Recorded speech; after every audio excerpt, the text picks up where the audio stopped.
नमस्कार दोस्तों, मैं ललित यादव आपका बहुत बहुत स्वागत करता हूं आपके अपने YouTube चैनल पर। तो दोस्तों, कैसे हैं आप? आई होप आप मस्त होंगे, जबरदस्त होंगे और अपनी पढ़ाई में व्यस्त होंगे। तो दोस्तों, आज हम अपनी एक नई क्लास करने जा रहे हैं, भारत में संवैधानिक विकास। ये हमारी चौथी क्लास है। पिछली क्लास में हमने भारत शासन अधिनियम 1919 के बारे में पढ़ा था, जिसमें द्विसदनात्मक व्यवस्था के बारे में जाना था, द्वैध शासन के बारे में जाना था, पीएससी के बारे में जाना था और सारी चीजें हमने डिटेल से पढ़ी थी।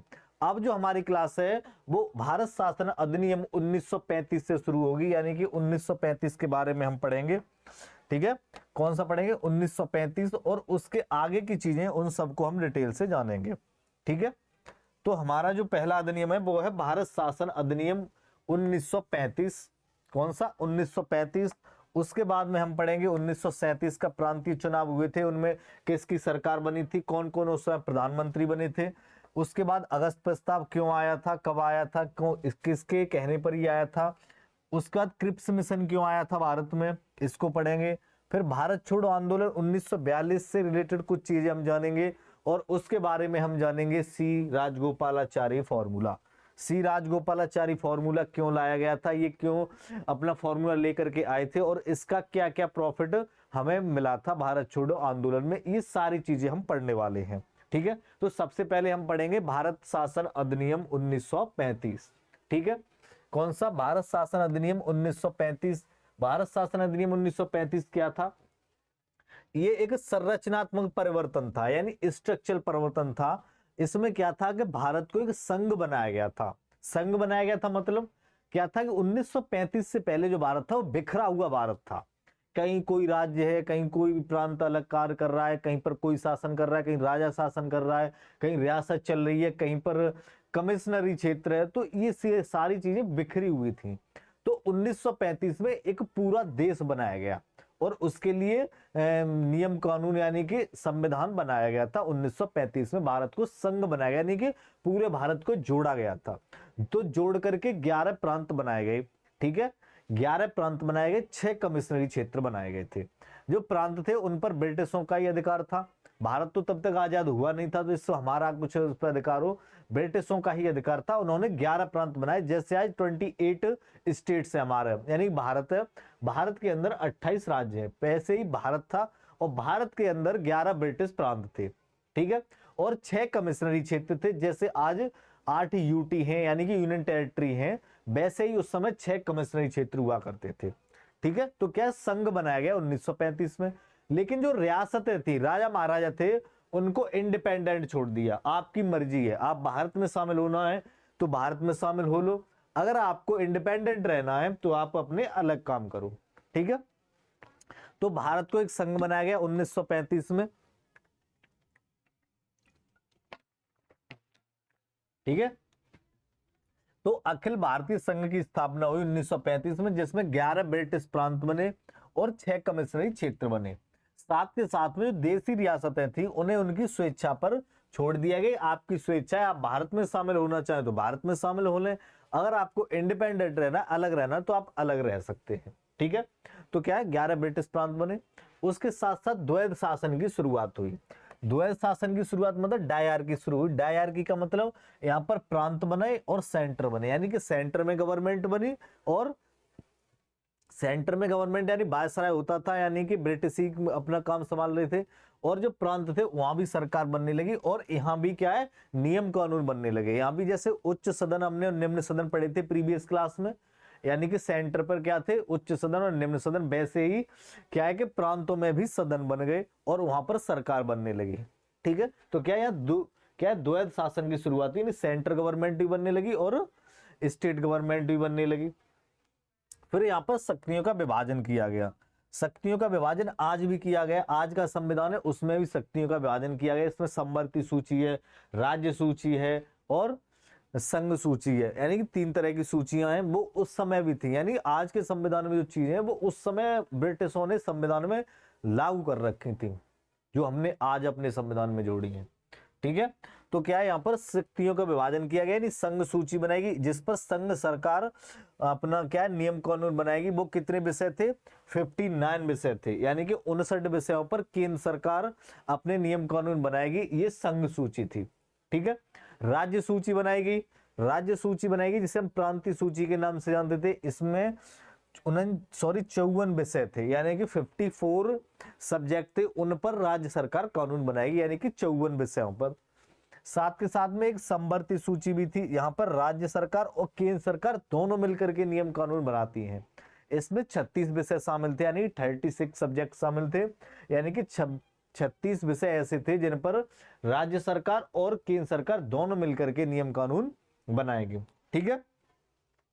उसके अलावा एक अवशिष्ट शक्ति थी। अवशिष्ट शक्ति कौन सी होती है? जिसमें अलग से कोई विषय होते हैं, यानी कि कोई एक ऐसा विषय जो इन तीनों सूचियों में नहीं आता है, यानी एक ऐसा विषय जो इन तीनों सूचियों में शामिल नहीं होता है, उस विषय को हम अवशिष्ट विषय कहते हैं। उसकी जो शक्ति थी वो वायसराय को थी। अवशिष्ट शक्ति यानी कि अवशिष्ट शक्ति थी वो वायसराय के पास थी। उसमें कोई भी अगर नियम कानून होगा, कोई भी परिवर्तन होगा या कोई नया कानून बनेगा तो वायसराय बनाएगा। ये शक्ति वर्तमान में किसके पास है? बताओ किसके पास है? इस शक्ति की बात करें तो ये शक्ति वर्तमान में राष्ट्रपति के पास है, अवशिष्ट शक्ति। उस समय ये किसके पास होती थी? वायसराय के पास में। अवशिष्ट शक्ति क्या होती है? यानी कि इन तीनों विषयों में से कोई एक अलग विषय है जो इनमें नहीं आता है, तो वो अवशिष्ट शक्ति में शामिल कर दिया जाता है। वर्तमान में संघ सूची में कितने विषय हैं? वर्तमान में संघ सूची, प्रांत सूची और संवर्ती सूची में कितने कितने विषय हैं? प्लीज कमेंट करो, कमेंट में बताओ। चलो मैं लिख देता हूं। वर्तमान में विषय, ठीक है, वर्तमान में कितने विषय हैं, किस कौन कौन से? सबसे पहले कौन सी है? संघ सूची, ठीक है। संघ सूची, संघ सूची में कितने विषय हैं? संघ सूची में 100 विषय हैं अभी वर्तमान में। वर्तमान अगर भारत की बात करें तो उसमें 100 विषय हैं। दूसरे की अगर हम राज्य सरकार की बात करें, राज्य सूची की बात करें, तो राज्य सूची में कितने विषय हैं वर्तमान में? वर्तमान में कितने? 61, यानी कि 61 विषय हैं वर्तमान में। कितने हैं? 61 विषय हैं वर्तमान में। उसके बाद अगर मैं बात करूं, तीसरे की बात करूं, यानी कि संवर्ती सूची। संवर्ती सूची कौन सी होती है? जहां राज्य सरकार और केंद्र सरकार दोनों मिलकर के कानून बनाती हैं। उसमें कितने? 54 विषय, 54 विषय है ना उसमें। कितने? 54 विषय है संवर्ती सूची में और राज्य सूची में, ठीक है। 161, 52, सॉरी एक मिनट, आई एम कंफ्यूज्ड। कितने? 52, यानी कि 52 विषय हैं वर्तमान में, ठीक है। उस समय कितने थे? 59 थे संघ सूची में, प्रांत सूची में थे 54 और संवर्ती सूची में थे 36। नेक्स्ट की हम बात करें तो नेक्स्ट ये आती है वर्तमान में जो सूचियां, उनमें ये विषय हैं आज के संविधान में। 100 हैं संघ सूची में, 61 है राज्य सूची में और संवर्ती सूची में कितने हैं? 52 विषय हैं। अगर मैं अधिनियम 1935 की बात करूं, 1935 में और क्या क्या काम हुए थे? 1935 में आरबीआई की स्थापना हुई थी। 1934 में एक्ट आया था, स्थापना कब हुई थी? 1 अप्रैल 1935 को। इसी एक्ट के समय आरबीआई की स्थापना हुई थी। फिर संघीय न्यायालय की स्थापना हुई, यानी कि सुप्रीम कोर्ट बनाया गया। सुप्रीम कोर्ट पहले प्रेसिडेंसियों के लिए बनाया गया था, हमने पढ़ा था रेगुलेटिंग एक्ट में 1773 में। लेकिन जब भारत संघ बना तो भारत के लिए एक सुप्रीम कोर्ट फिर से बनाई गई, ठीक है। 1935 में अधिनियम के तहत एक सुप्रीम कोर्ट बनाएगी। उसकी जो स्थापना थी वो 1937 में हुई थी, ठीक है। सुप्रीम कोर्ट बनाएगी, सुप्रीम कोर्ट बनाएगी जिसमें क्या? सुप्रीम कोर्ट यानी सर्वोच्च न्यायालय। क्या? सुप्रीम कोर्ट बनाएगी 1937 में। क्या बना? सुप्रीम कोर्ट, ठीक है। सुप्रीम कोर्ट बना। इसमें क्या है कि इसमें सुप्रीम कोर्ट में एक सीजेआई होता था। इसमें उनका क्या नाम था सीजेआई का? मॉरिस गुएवर, मॉरिस गुएयर, ठीक है। मॉरिस गुएयर उस समय सीजेआई थे और इसमें 6 अन्य जज होते थे, ठीक है। 6 अन्य जज, अन्य जज, ठीक है। इन 6 में 2 अन्य भारतीय भी थे। अन्य जो 6 मेंबर थे यानी कि 6 जज थे, एक सीजीआई होता था और 6 अन्य जज होते थे, उनमें 2 भारतीयों को भी शामिल किया गया था, ठीक है। 2 भारतीयों को भी शामिल किया गया था, 2 भारतीय भी थे, ठीक है। इसमें 2 भारतीय भी थे। वो 2 भारतीय कौन से थे? 2 भारतीय कौन से थे? एक का नाम था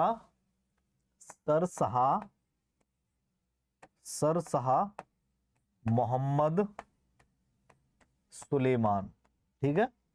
मोहम्मद सुलेमान कौन थे?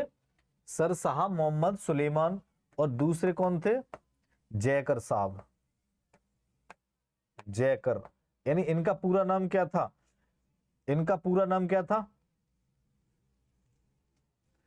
इनका पूरा नाम क्या था जयकर साहब का?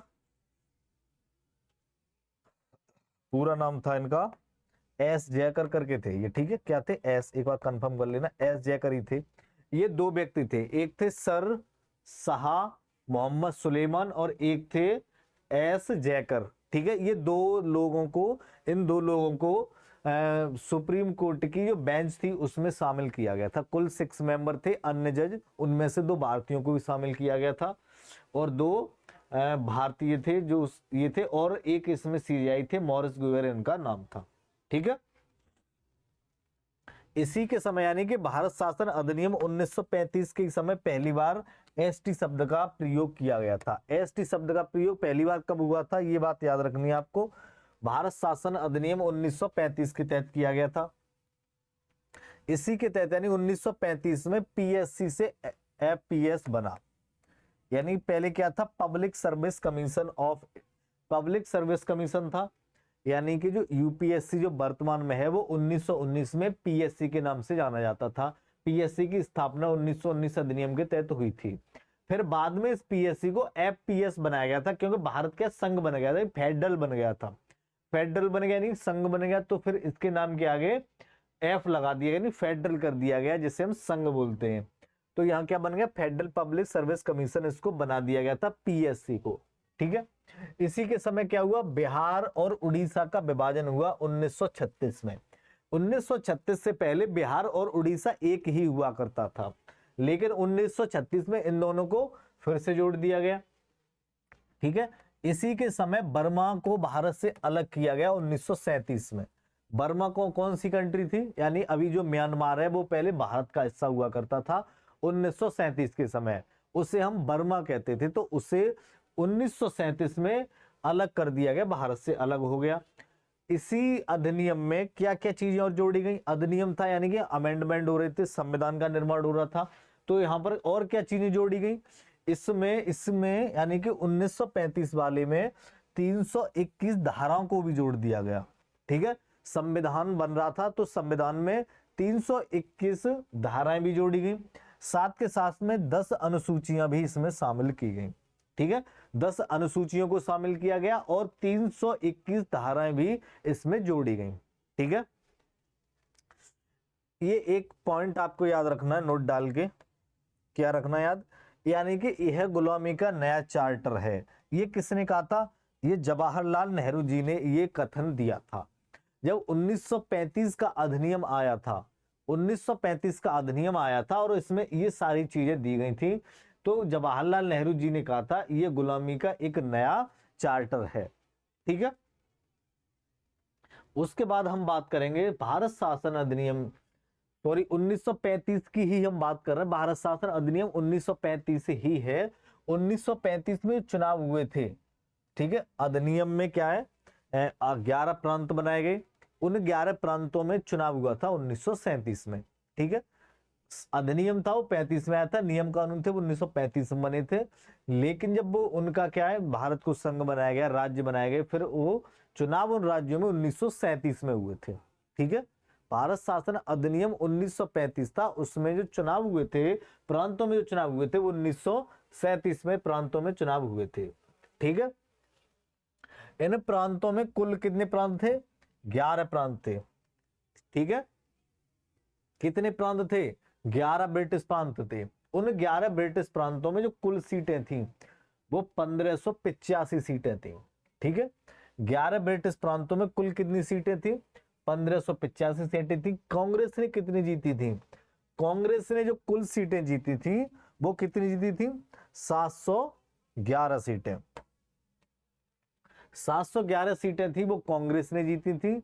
और मुस्लिम लीग ने कितनी सीटें जीती थी? करीब 400 सीटें, 450 सीटें थी वो मुस्लिम लीग ने जीती थी। तो इनमें क्या, जब चुनाव हुए तो उन चुनावों में कांग्रेस की जो सरकार थी वो 5 जगह बनी थी पूर्ण बहुमत की। पूर्ण बहुमत की सरकार कहां बनी थी? कांग्रेस की बनी थी 5 जगह।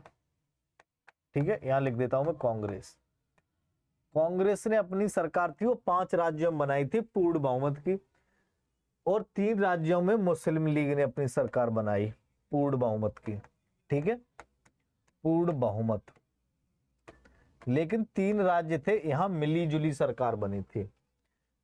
ठीक है, इन 3 राज्यों में क्या मिली जुली सरकार बनी थी इन राज्यों में। ठीक है, इन राज्यों में मिली जुली सरकार बनी थी। अब वो कौन कौन से थे? कांग्रेसी सरकार 5 पूर्ण राज्यों में बनी थी। वो कौन कौन से राज्य थे, कौन कौन से प्रांत थे?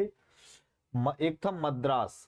मद्रास था, जहां पर सी राजगोपालाचारी प्रधानमंत्री बने। इस समय क्या है कि प्रधानमंत्री बनते थे, जैसे आज मुख्यमंत्री बनते, तो पहले मुख्यमंत्री नहीं बनते थे, पहले प्रधानमंत्री बनते थे। तो उस समय प्रधानमंत्री बने कौन? सी राजगोपालाचारी। सी राजगोपालाचारी प्रधानमंत्री बने, कहां के? मद्रास के। उसके बाद मध्य प्रांत आया, कि इसे हम एमपी कहते हैं। एमपी में कांग्रेस की पूर्ण बहुमत की सरकार बनी, जहां पर मुख्य प्रधानमंत्री कौन बने? एनवी खरे बने। बिहार, बिहार उस समय क्या था? ब्रिटिश प्रांत था। यहां पर श्री कृष्ण सिन्हा जी प्रधानमंत्री बने थे। उसके बाद यूपी आया, यानी कि संयुक्त प्रांत, जिसे हम उत्तर प्रदेश के नाम से जानते हैं। यहाँ पर गोविंद बल्लभ पंत पहले प्रधानमंत्री बने थे। और अभी भी ये क्वेश्चन पूछा जाता है कि उत्तर प्रदेश के पहले मुख्यमंत्री कौन थे, यानी कि अब इन्हें मुख्यमंत्री कहा जाने लगा, क्योंकि पहले प्रधानमंत्री कहलाते थे, अब ये मुख्यमंत्री कहलाते हैं। तो जो पहले मुख्यमंत्री उत्तर प्रदेश के बने थे वो कौन थे? गोविंद बल्लभ पंत थे। ठीक है, एमपी के पहले मुख्यमंत्री कौन थे? एनवी खरे थे। मद्रास के कौन थे? सी राजगोपालाचारी थे।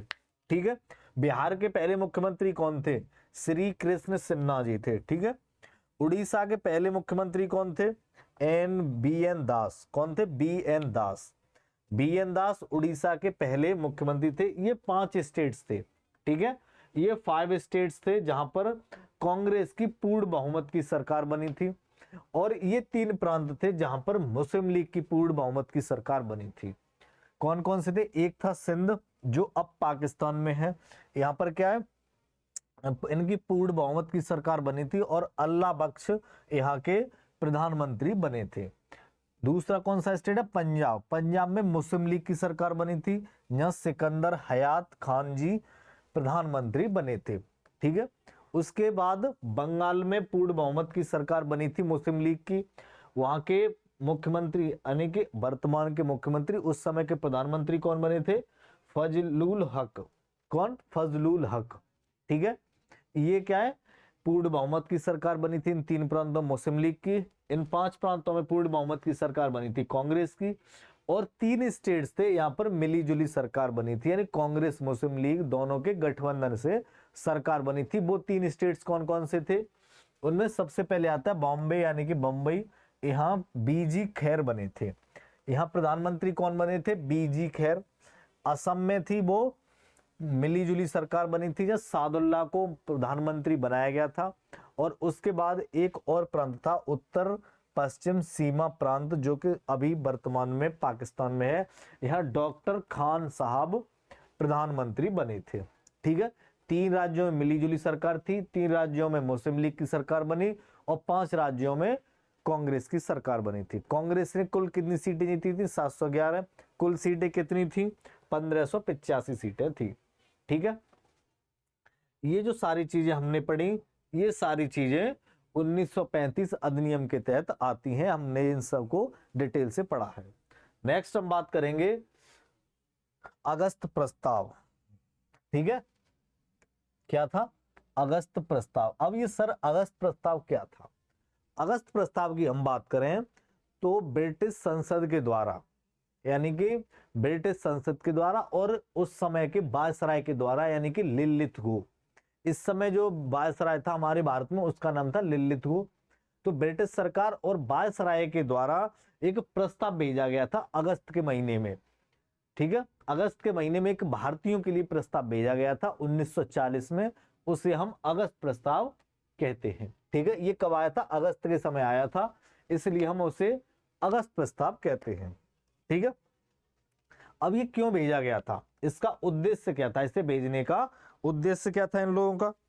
इनका ये उद्देश्य था कि भारत में क्या है कि उस समय भारतीय थे वो अपना एक अलग आंदोलन कर रहे थे। उसके अलावा विश्व युद्ध छिड़ गया था दूसरा वाला। दूसरा जो विश्व युद्ध हुआ था वो 1939 से लेकर के 1945 तक चला था। तो इसमें भारतीयों ने शामिल होने से मना कर दिया ब्रिटिशों से कि हम इसमें शामिल नहीं होंगे, क्योंकि हम पहले वाले विश्व युद्ध में शामिल हुए थे, तब इन्होंने हमसे जो वादे किए थे वो वादे पूरे नहीं किए थे। यानी जो पहला विश्व युद्ध हुआ था 1914 में, 1914 से लेकर के 1918 तक चला था पहला विश्व युद्ध। तो उसमें जो हमसे वादे किए थे ब्रिटिशों ने वो पूरे नहीं किए थे,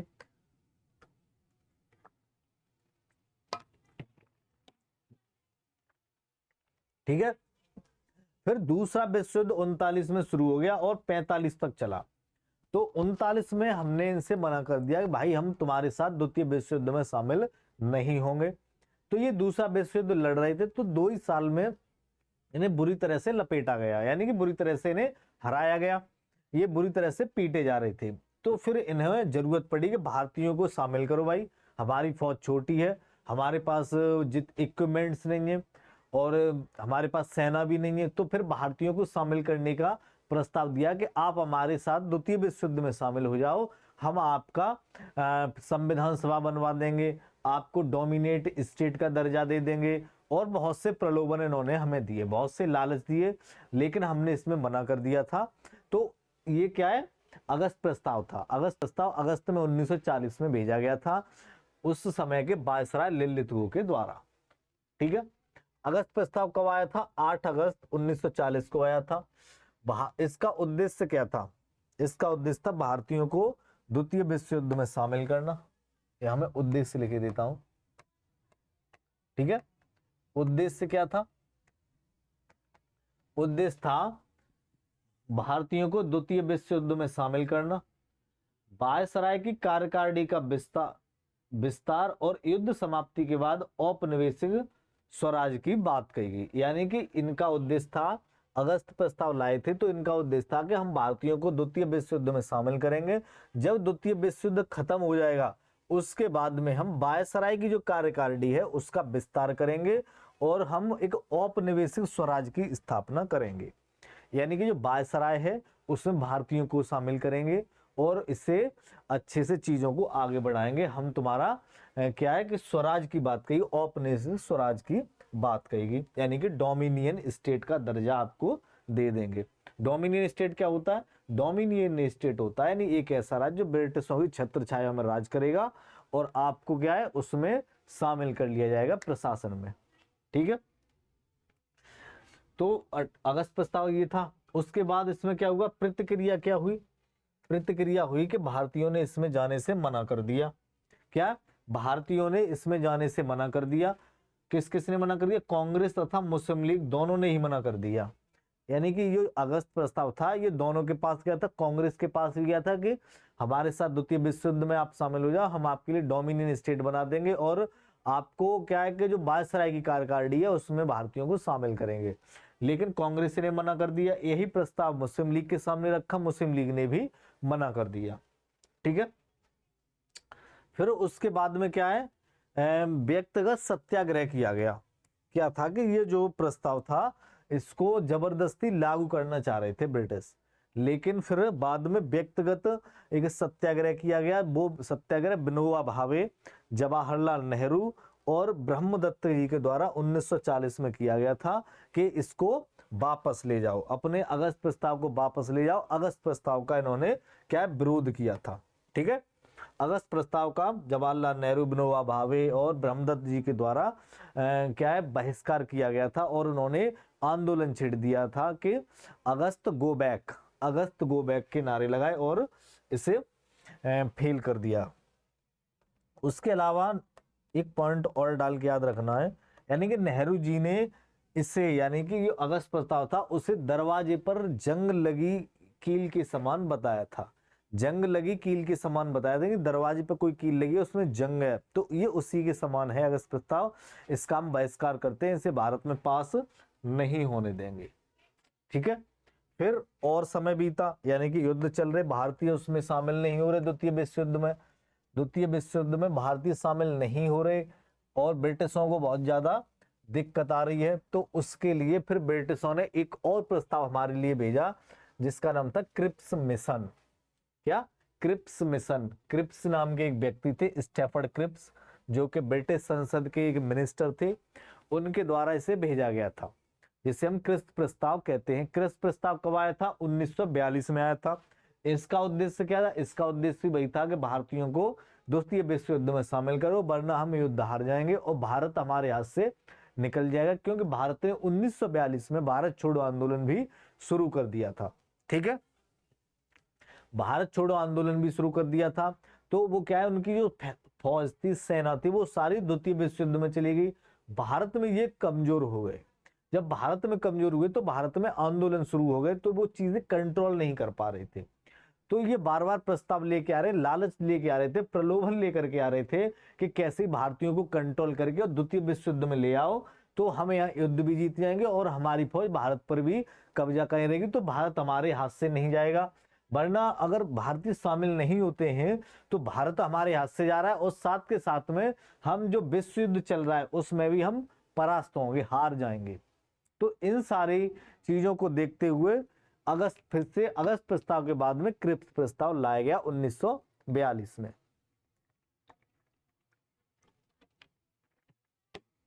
ठीक है, तो कब आया ये? 11 मार्च 1942 को आया। दिल्ली आगमन, दिल्ली कब आया ये? 23 मार्च 1942 को आया, यानी कि ब्रिटिश संसद में बनकर के 11 मार्च को तैयार हो गया था। 23 मार्च को ये भारत में आ गया था 1942 में, और 11 अप्रैल को ये फिर वापस चला गया था, क्योंकि इसका भी हमने विरोध कर दिया था। ठीक है, तो इसने क्या क्या डिमांड हमारे सामने रखी कि हम भारत को एक संघ बनाएंगे, ठीक है, भारत को एक देश का दर्जा देंगे, उसके साथ साथ राष्ट्रमंडल, जो इंटरनेशनल जो देशों का संगठन है उसमें हम भारत को शामिल कराएंगे।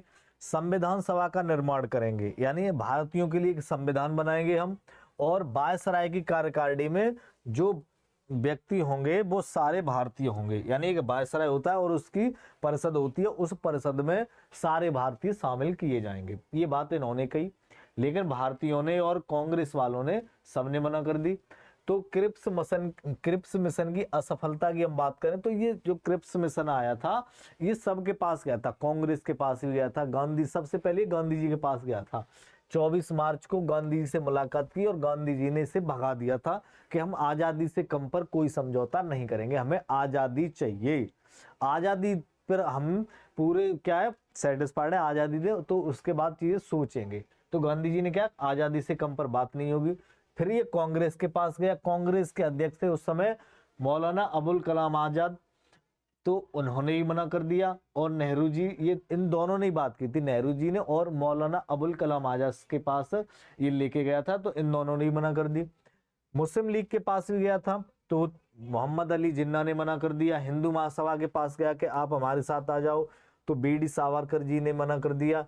दलितों के पास गया था, दलितों के नेता थे डॉक्टर भीमराव अम्बेडकर के पास कि आप हमारे साथ आ जाओ, तो उन्होंने भी मना कर दिया। उसके बाद सिखों के पास गया था, जिसमें सरदार उज्जवल सिंह ने भी मना कर दिया कि हम द्वितीय विश्व युद्ध में शामिल नहीं होंगे, और इसको सबने नकार दिया और इसे अस्वीकार कर दिया। ठीक है, कौन सा था? Cripps mission. ठीक है, यानी कि इसकी जो दलीलें थी वो सबने खारिज कर दी और इसे गो बैक होना पड़ा, यानी कि भारत छोड़ के जाना पड़ा। ठीक है, कौन सा था? क्रिप्स मिशन था। ठीक है, अब हम पढ़ेंगे भारत छोड़ो आंदोलन 1942। भारत छोड़ो आंदोलन 1942 छिड़ गया। इसमें ही यानी कि जो भारत छोड़ो आंदोलन था, इसी में गांधी जी ने करो या मरो का नारा दिया था। ये आपको एक कोटेशन यानी कि कथन याद रखना है। करो या मरो का नारा गांधी जी के द्वारा 1942 में दिया गया था भारत छोड़ो आंदोलन में। ठीक है, तो भारत छोड़ो आंदोलन कब शुरू हुआ था? 14 जुलाई 1942 को कांग्रेस ने भारत छोड़ो आंदोलन का नारा दिया था और इसकी जो शुरुआत हुई थी वो 8 अगस्त को हुई थी ग्वालियर टैंक मुंबई में। ठीक है, यानी कि जो भारत छोड़ो आंदोलन का जो नारा था वो कब दिया गया था? 14 जुलाई 1942 को। कब? 14 जुलाई 1942 को भारत छोड़ो आंदोलन का नारा दिया गया और 8 अगस्त 1942 को 8 अगस्त 1942 को ग्वालियर टैंक मैदान मुंबई में भारत छोड़ो आंदोलन की शुरुआत हो गई और पूरी तरह से आंदोलन शुरू हो गया पूरी ताकत के साथ में। कब? 1942 में भारत छोड़ो आंदोलन। ये आंदोलन बहुत महत्वपूर्ण है। इसी के समय गांधी जी ने करो या मरो का नारा दिया था। भारत छोड़ो आंदोलन की अगर हम बात करें तो भारत छोड़ो आंदोलन में सिर्फ और सिर्फ कांग्रेस ने ही भाग लिया था और वो कांग्रेस का ही आंदोलन था, उसमें और किसी ने अपना क्या भाग नहीं लिया, कोई भी शामिल नहीं हुआ था। चाहे कोई बोले कि कोई भी पार्टी शामिल हुई थी, ये झूठ है। ठीक है भाई, कौन सी पार्टी ने इसको किया था? कांग्रेस ने किया था। कांग्रेस उस समय पार्टी नहीं थी, मतलब चुनाव वगैरह तो लड़ती थी बट एक अलग संगठन भी था। तो कांग्रेस ने भारत छोड़ो आंदोलन किया। इसमें किस किस ने भाग नहीं लिया था? भारतीय कम्युनिस्ट पार्टी, जिसे हम क्या बोलते हैं, सीपीआई बोलते हैं, भारतीय कम्युनिस्ट पार्टी, इसने भारत छोड़ो आंदोलन में भाग नहीं लिया था। इससे बोला भी था, फिर भी इसने मना किया था। आगे वो चीज हम पढ़ेंगे। हिंदू महासभा, ठीक है, हिंदू महासभा ने भी भारत छोड़ो आंदोलन में भाग नहीं लिया था। मुस्लिम लीग ने भी भाग नहीं लिया था और भारतीय नौकरशाही नाम की पार्टी थी, उसने भी भारतीय नौकरशाही, सॉरी पार्टी नहीं थी, व्यक्ति थे, भारतीय नौकरशाही व्यक्ति थे जो ब्रिटिश ईस्ट इंडिया कंपनी में काम करते थे। ठीक है, ब्रिटिश ईस्ट इंडिया कंपनी में जो उस समय काम करते थे, मान लो कोई फौज में था या कोई क्लर्क था, कोई जज था या कोई वकील था या कोई पोस्टमैन था, कोई भी व्यक्ति, जैसे आज सरकारी जॉब में होते तो उस समय भी क्या है, गवर्नमेंट जॉब में जो व्यक्ति थे, नौकरशाही व्यक्ति थे, उन्होंने भारत छोड़ो आंदोलन में अपना भाग नहीं लिया था। ठीक है, भारत छोड़ो आंदोलन में सिर्फ और सिर्फ कांग्रेस ने ही भाग लिया था और किसी ने भाग नहीं लिया था। कोई भी, यानी कि चाहे मुस्लिम लीग हो, चाहे कम्युनिस्ट पार्टी हो, चाहे हिंदू महासभा हो, चाहे जो नौकरशाही व्यक्ति थे उस समय जो जॉब कर रहे थे ब्रिटिश ईस्ट इंडिया कंपनी में, उन्होंने किसी ने भाग नहीं लिया था। ठीक है, फिर आया था सी राजगोपालाचारी फॉर्मूला। एक मिनट,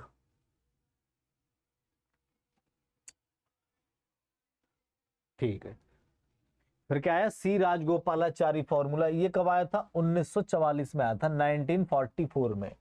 1944 में सी राजगोपालाचारी फॉर्मूला आया था। सी राजगोपालाचारी फॉर्मूला आया था। इसमें क्या बात कही गई थी, क्यों आया था, कब आया था, वो तो आपने देख लिया, 1944 में आया था।